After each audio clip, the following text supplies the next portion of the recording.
안녕하십니까. 공산 이보득입니다. 오늘은 태극의 창조 및 변화 발전과 수렴에 대하여 알아보겠습니다.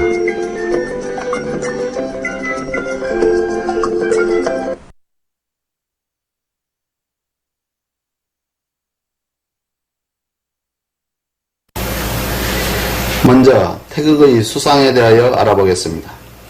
그림에서 보는 것처럼 태극은 무국인 0에서 출현한 수인 1입니다. 첫 출현이기 때문에 창조라고 할 수 있습니다.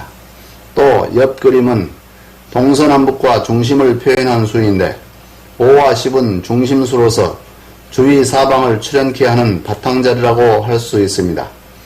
이 수 모형의 상징은 중심인 본체에서 현상인 동서남북 추나추동의 시공을 출현케 하는 모습이 담겨 있는데, 이 그림은 황하에서 출현한 용마의 등에 새겨진 하도의 수 모형으로서 무국에서 출현한 태극을 잘 보여주고 있습니다.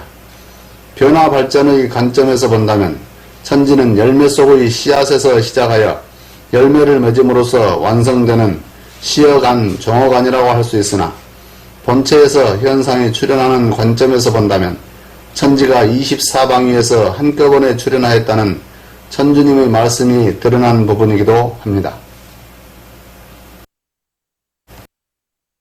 태극의 물상에 대하여 알아보겠습니다. 먼저 그림에서 보는 바와 같이 별의 탄생은 화이트홀에서 초신성이 태어남을 화학에서 밝히고 있습니다.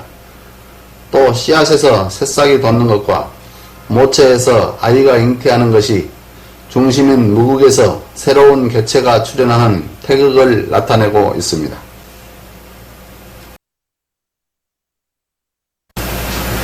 다음은 괴의 상을 알아보겠습니다.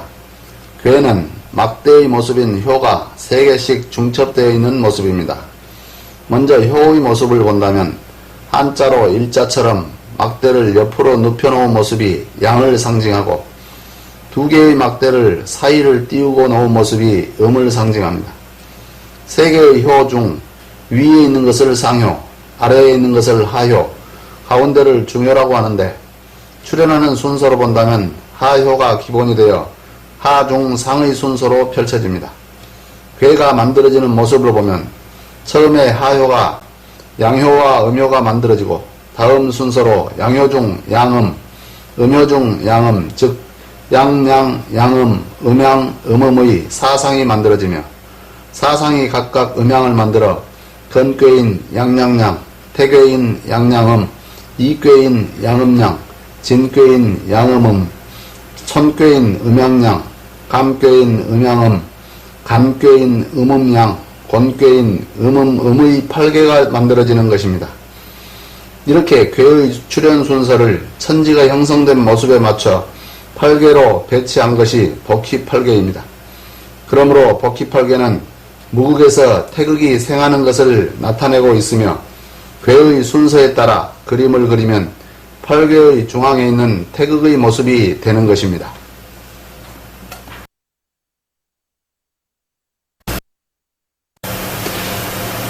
태극의 창조를 위한 준비 과정은 눈에 보이지만 않았을 뿐 태극이 분화 발전해 나가는 길과 정반대의 길을 걷습니다. 공을 공중 높이 던져 올렸을 때 다시 땅으로 떨어지는 것과 같은 이치입니다. 높이 올라가는 것은 생태극에 의한 분화 발전이라면, 다시 땅에 떨어지는 것은 성태극에 의한 수렴 복귀라고 볼 수 있습니다. 그건 마치 팽창과 수축을 반복하는 천지만물의 호흡이라고 볼 수 있을 것입니다. 여기서는 무국에서 태극으로 창조되는 과정에 대하여 알아보겠습니다. 표에서 보듯이 새로운 은하가 창조되기 위해서는 먼저 우주에 펼쳐진 소립자인 진료가 은하의 중심에 모여들게 되고, 이어서 모양이 형성되면서 은하라는 새로운 창조물이 창조됩니다. 인간의 탄생 또한 이러한 과정과 다름이 없습니다. 일정한 나이가 되면 모체에 있는 모든 장소의 유전자가 자궁에 모이게 되고, 이어서 난자가 형성이 됩니다. 하나의 생명체가 준비된 셈입니다. 남자의 몸도 역시 마찬가지입니다. 다만 정자가 형성된 점이 여자와 다를 뿐입니다.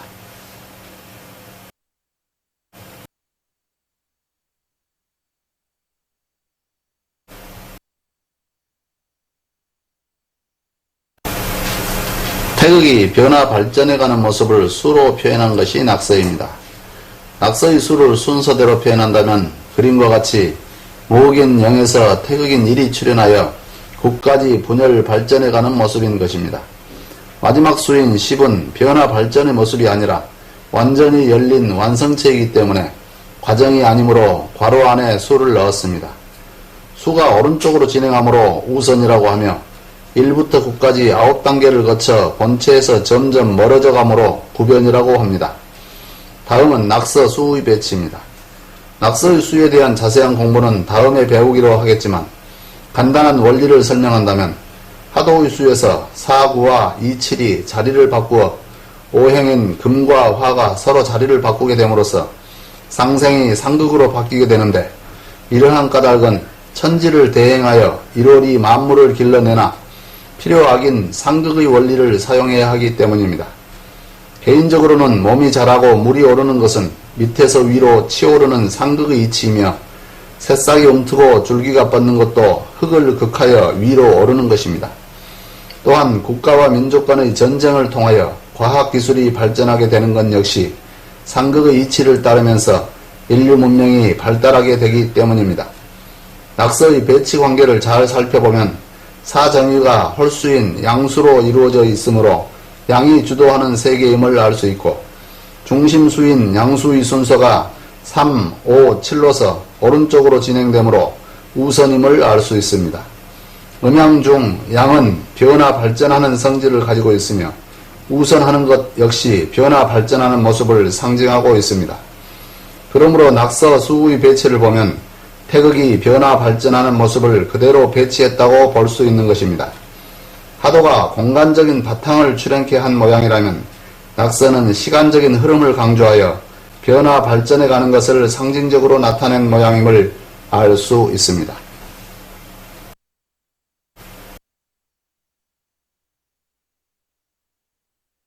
낙서의 구변에서 본체로 돌아가는 구복 과정이 곧 용담입니다. 낙서의 수는 1부터 9까지 있습니다. 중심에 하도의 수 15 중 5만 있고 10이 빠져 있는데, 10이란 1과 0의 합으로서 통일을 준비하는 뜻이 들어있으니 분열을 의미하는 낙서에서 사용할 수가 없는 것입니다.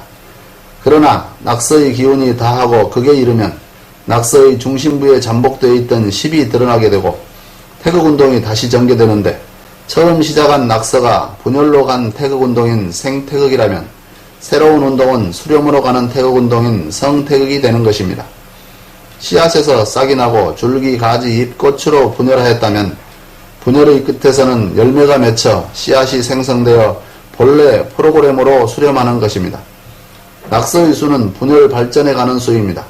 그런데 나무에 열매가 맺혀지면 그 열매 속의 씨앗은 모체의 유전자 배열을 그대로 담기 위해서는 수렴의 길을 밟아야만 합니다. 이듬해 새로운 싹이 돋고 줄기와 가지와 잎과 꽃이 피고 열매를 맺으려면 그와 같은 순서로 진행되어야 할 유전자 배열이 갖추어져야만 합니다. 모체가 지나왔던 행적대로 새로운 생명체가 다시 그 길을 밟으려면 생명체가 밟아왔던 길을 따라 다시 본래 자리로 돌아가지 않으면 안됩니다. 걸어왔던 길을 밟아가는 것을 본체로 회귀한다 하여 귀체라고 합니다. 수에서 생각해 본다면 다시 본자리로 회귀하는 것은 11수가 되는 것입니다. 이를 말하여 11귀체라고 합니다. 여기서 낙서의 수에 어떤 수를 더하여 11이 되는 수가 곧 본체에 회귀하는 수인 것입니다. 그림에서 보는 것처럼 낙서의 중심에 숨어있는 10수에 1을 더해야 11이 되듯이 9에는 2를 더하고 8에는 3을 더하며 7에는 4를, 6에는 5를, 5에는 6을, 4에는 7을, 3에는 8을, 2에는 9를, 1에는 10을 더해야 완성수 11이 되는 것입니다. 이렇게 낙서의 수를 따라 본체에 회귀하는 수를 용담의 수라고 합니다.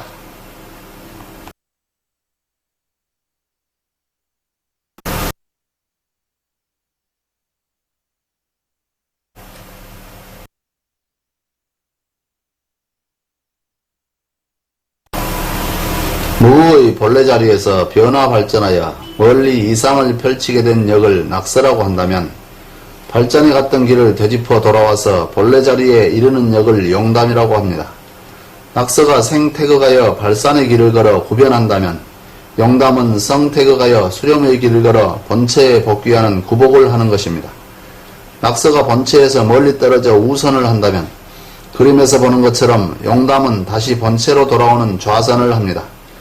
그림에서 보는 것처럼 영담은 사정유가 짝수인 2, 4, 6, 8, 10의 음수로 이루어져 있으므로 후천 영담 세계는 음이 주도하는 세계이며 중심수인 음수의 순서가 8, 6, 4로 왼쪽으로 진행되므로 좌선이라고 합니다.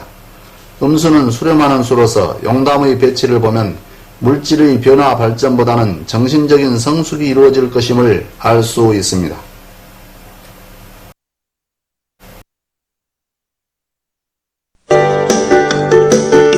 이상으로 태극의 창조 및 변화 발전과 수렴에 대하여 알아보았습니다.